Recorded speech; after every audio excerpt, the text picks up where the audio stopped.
For more on that story, let's speak to one of the newly appointed members of the SABC board, Advocate Tseliso Thipanyane. A very good evening to you, Advocate. Welcome to the program. You have now officially been appointed, though it's 6 months after the expiry of the term of the previous board. How are you feeling tonight about this new role? Well, I'm quite excited and also appreciative of the fact that, I've now been called to help to serve the country and also help to serve SABC and turn it around and make it one of the leading public broadcaster in Africa. That's definitely my vision and objective for joining SABC. As well, of course, address some of the niggling problems there, corporate governance, problems of labor as well, and many other issues. But I'm definitely, I feel very privileged for the appointment, even though it came very late. Making the SABC a leading broadcaster, not just in South Africa but the continent, has long been a mantra of group executives and some members of the board who've come and gone over the years. It's faced multiple challenges, some of them financial, some of them to do with political interference. How do you think those should be managed in this term that you are now going into? Well, SABC is supposed to be independent and board members are supposed to be independent, and I will be definitely an independent board member. But of course, I also have to act in the best interest of the country and SABC. So definitely we have to address all these problems. It's elections next year, so we need to make sure that, there is credibility in SABC, how we cover news, but also how we also educate the public about governance issues and many other problems affecting the country. So we all have to be committed and be loyal and faithful to the nation and SABC. And I'd imagine you've seen the coverage in the 6 months since the term of the last board lapsed. Some saying part of the reason why there was a delay was because the ANC, for instance, was accused of being against the inclusion of someone such as Tseliso Thipanyane, who was fired as head of news. We know there was an incident and allegations of interference during the 2021 local government elections, a pressure that we're told had been brought to bear on the newsroom to give certain coverage to SABC, not SABC leaders, but ANC leaders. How concerning is A, the issue of the delay in confirming your cohort's appointment, and B, the allegations that the reason why there was the delay were political?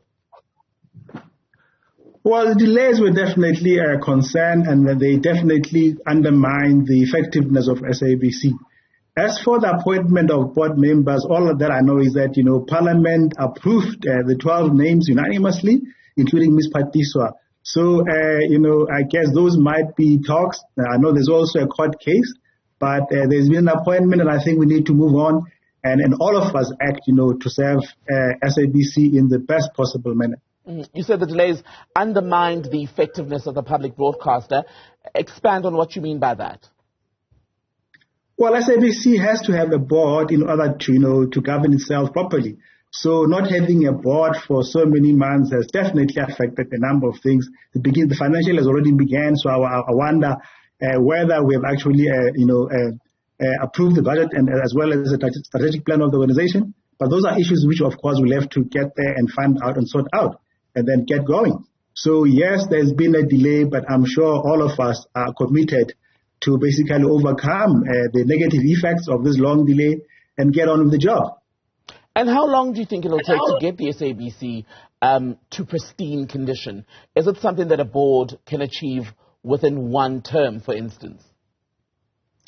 I'm really hoping it is possible. I think I'm sure once we have met as the board and checked the situation, we should be able to advise the nation as to, what is our turnaround strategy. But I'm really hoping that, at least midway, we should actually be able to say with much certainty that, we are on the right track. I definitely want to see SABC competing with the likes of BBC and Al Jazeera, and I think it's very possible with the support of government and the public and parliament. The fact that, we've been unanimously elected by parliament means there is full confidence in the 12 of us by parliament, and therefore we just have to deliver.